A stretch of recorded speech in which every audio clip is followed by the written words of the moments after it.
Good morning, genealogy friends. I am here early. I am here early, and I am going to be here either early or late on Friday. My kids went back to school this week, and I thought that meant that I'd have lots of time to do these lives and prepare and everything like that. And what it actually meant is that because my kids went back to school this week, I had made all sorts of appointments and Zoom calls and things like that. And I made them at 10 a.m., both today and on Friday. So I thought I'd get on early today. And then on Friday, I don't know if I'll be early or late. Sorry. I also don't have new pages. I don't know if I'm going to do them on Friday. I have a reason for that. I don't need to get into that right now. Instead, good morning. I am here with a homework assignment going along with our whole back to school theme this week. I am actually going to give you guys a task. You are tasked with calling a cemetery or calling cemeteries today. That is your mission, your assignment, should you choose to accept it. Let me flip this around. Good morning. Sorry, it's a little dark in here. We're having inclement weather here in Salt Lake City. Okay, so hi, this is fun. This is school drop-off here. I would bet that you have a cemetery that you haven't called. I would even bet that there's going to be somebody who watches this video who has never called a cemetery for genealogical information. Cemeteries don't always have offices. They don't always have an obvious place for you to call. And if you've visited a cemetery or you found the grave on Find a Grave and you know where the grave is located, you've seen a picture of the headstone, you might be thinking to yourself, why would I need to call a cemetery? I have everything. I already know where I'm going. I know what I'm looking for. I know, the information that is on the grave. But cemeteries can be a hidden resource for other information. Okay, good morning. Good morning, Connie. Cindy says she's never called a cemetery for genealogical information.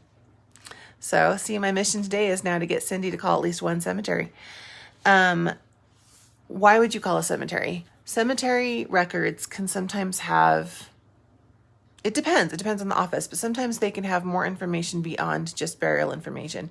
They may have a copy of the death certificate, which you may or may not have for that ancestor. They might have other information that, birth dates or marriage dates. There might be paperwork with signatures that was filed by members of the family. Occasionally there's estate papers.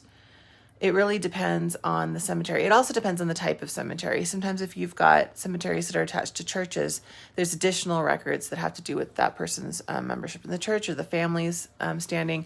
If you've got, or not standing, but like family's involvement in the church.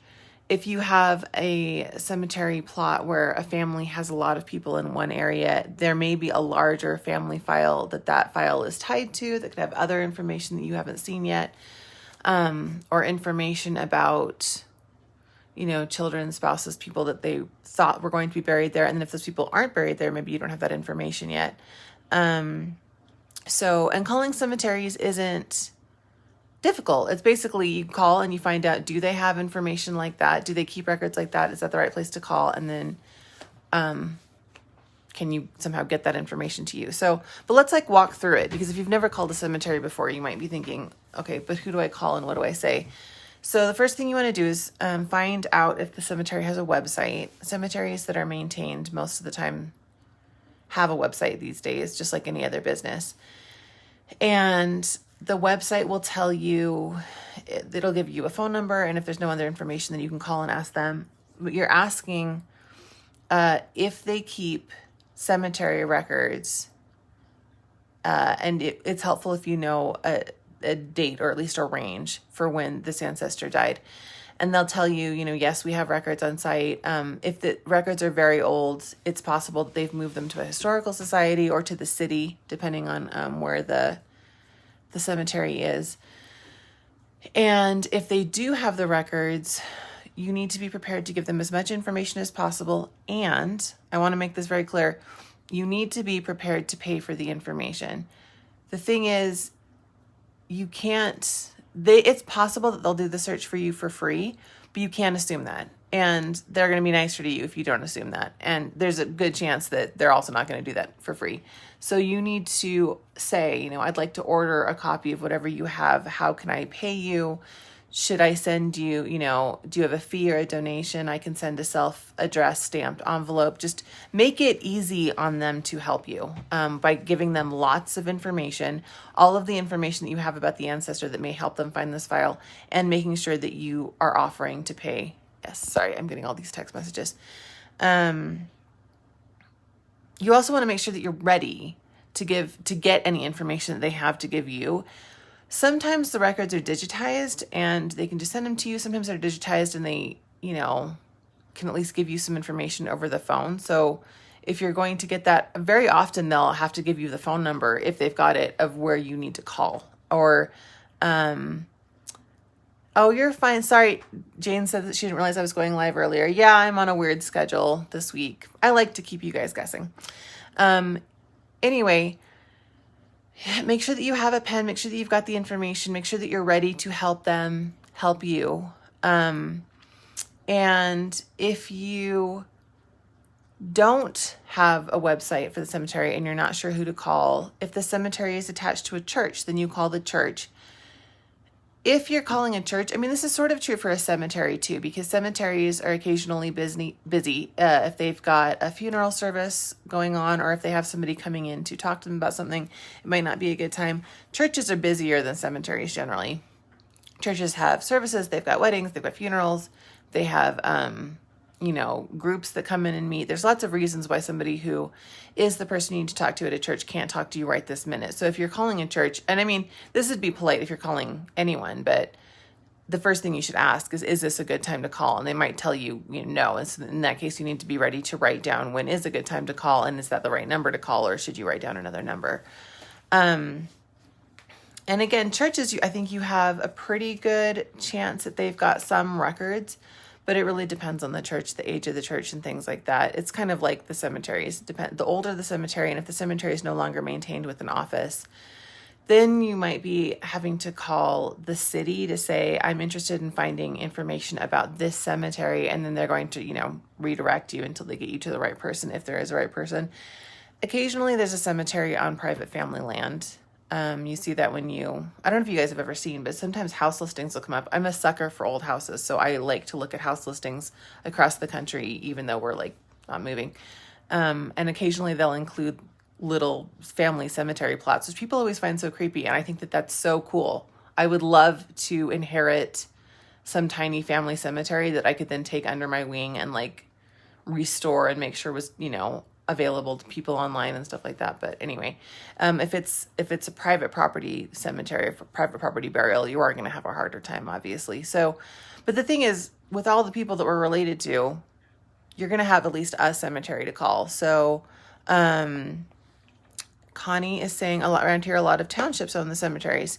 Yeah. So it depends on age. It depends on where you live. Here in Salt Lake City, all of the cemeteries that I use here have their own offices. The cemeteries in California that I use, I have to call. No, a couple of them have their own offices. A couple of them I have to call the city, because the city maintains them. They hold the records. They do maintenance there just like they do on any other city property. But if you go to the actual cemetery, there isn't an office or anything like that. So anyway, that is your homework today. Just call a cemetery. See if you can find something out about one of your ancestors. If you really, really don't have a cemetery to call, which would surprise me because a lot of our ancestors are deceased and most of them have been put somewhere.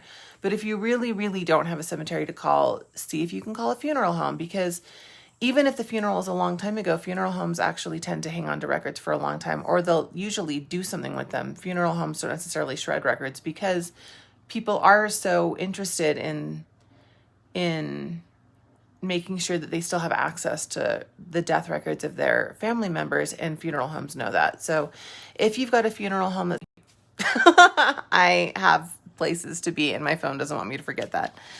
Anyway, if you've got a funeral home that people in your family have used a lot, give them a call and be polite. Ask them if it's a good time, offer to pay. Remember all of your Emily Post manners, but don't be afraid to reach out and say, hey, I am interested in this. I was wondering if you can help me.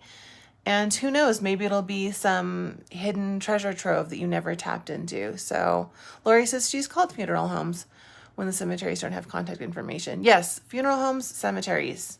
Good stuff. That's your homework today. I'll be back on Wednesday. I'll be back on Friday. Not at 10 because I have a appointment.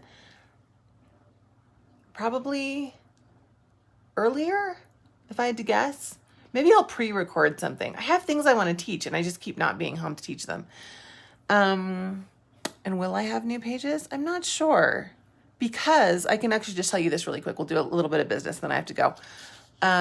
So many people have asked for a checklist so that you can figure out which pages you have and which ones you don't. I think I figured out how to do that. So I was going to do new pages today, but then I thought that might be confusing. So maybe I'll do that on Friday. Also, yeah, well, I've got so many pages to come out. If you are in the August-September class, the one that starts on the 30th, I forgot to say this, you are going to get an email from me later on today, and I will start to get the ball rolling and then get you access to all of the pages that you get by enrolling in the live class. I checked this morning. I checked at 7, but I don't think that I've gotten any more enrollment since then. There are 2 spots left. There was 1 spot left, and then, well, it was actually sold out, but there was 1 spot left. And then last night, somebody had to switch to the January class because she had a conflict. So as of this morning, there should have been 2 spots left in that live class that starts on the 30th. If you do enroll after I send this email later on today, I'll still manage to get you the information. But if you enroll like this morning, then I will get that information to you along with the rest of the class. And then you can have a copy of all of the pages that I've ever made in that plum color. Also, I keep getting requests from people who want to pay like a subscription fee to have access to all of the pages in a certain color indefinitely, so you guys don't have to keep buying individual pages. I've thought about that. I just can't figure out how to price that so that it's fair. But if that's something you'd be interested in, let me know and I can keep like working on that. It's just that I think that price wise, that would be tricky because I want to keep it affordable, but also I can't make it like for $30, you suddenly get access to all of the pages in that one color, because somebody could subscribe for a month and download all of the pages and then cancel their subscription, if that makes sense. So still working that out. All right, call your cemeteries, call funeral homes. I'm going to go be in my appointment. I will see you guys on Friday.